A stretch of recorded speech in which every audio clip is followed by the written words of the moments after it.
This is Alcatraz, the prison of all prisons that represented hell on earth for any convicted criminal. Year after year, its inmates tried to burrow, swim, or bust their way out, but almost always fell short, sometimes tragically. While Frank Morris and the Anglin brothers' escape has remained an infamous story, there's another escape that has remained hidden from the general public, until now.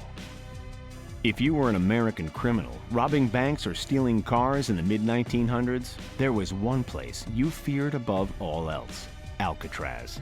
Located smack bang in the middle of San Francisco Bay, 1.25 miles or 2 kilometers offshore from the mainland, and surrounded by choppy, often frigid waters, Alcatraz Federal Penitentiary was designed to be the prison that would hold prisoners deemed too dangerous for the regular American system. Since opening on August 11, 1934, its list of inmates was headlined by none other than Scarface himself, Al Capone.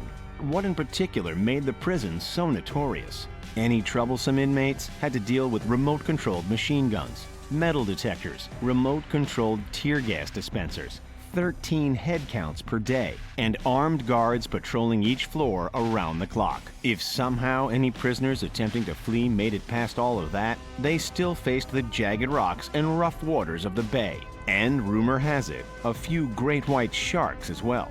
Alas, on March 21, 1963, it closed its doors because it was too expensive to continue operating, contrary to the popular belief that it was due to the 14 escape attempts, with a total of 36 prisoners involved.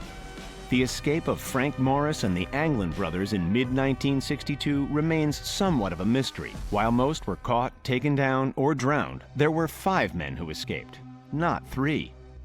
We know who the 3 are: Morris and the Anglins, who snuck out during the night of June 11, 1962. The FBI presumed they drowned, although recent FBI evidence in the form of a letter suggests that they may indeed have made it to the free world. Find out more by checking out the video linked in our description. So, those are 3 of the 5. Who are the other 2? Folks, give a warm welcome to John Paul Scott and Darrell Lee Parker. Let's start with John. A man convicted of bank robbery and possession of unregistered firearms who was serving a seriously long 30-year sentence.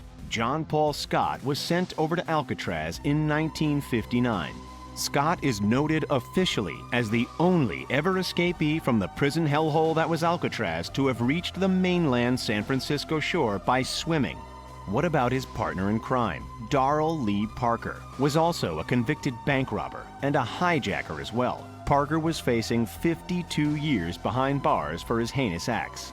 December 16, 1962 was the date. On that night, Darrell Lee Parker and John Paul Scott had culinary duty.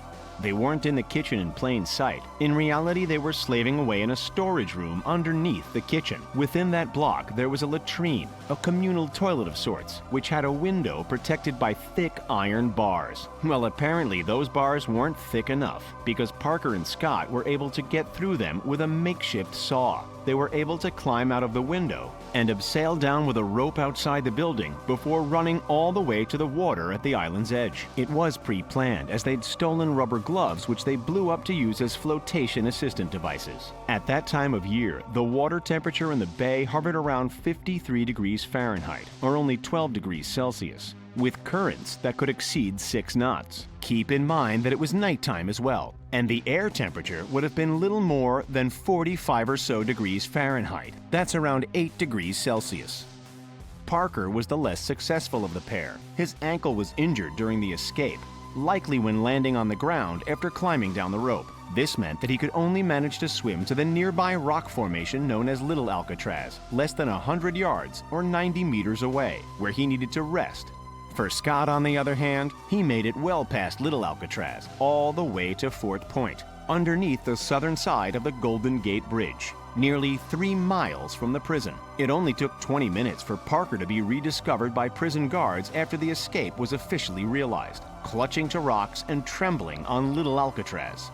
It took a group of wandering teenagers to actually discover Scott. They'd found him unconscious, suffering from hypothermia and exhaustion, carried by the tide to the shoreline. After the police were informed, Scott was taken to nearby Letterman General Hospital and then back to Alcatraz not long after. Once Alcatraz closed its doors, both Scott and Parker were first transferred to Leavenworth Prison in Kentucky, then another facility in Illinois. And that's where Parker stayed until his release back to the free world. However, after another escape attempt, Scott was sent over to Oak Park Heights Prison in Minnesota, where he perished in 1987.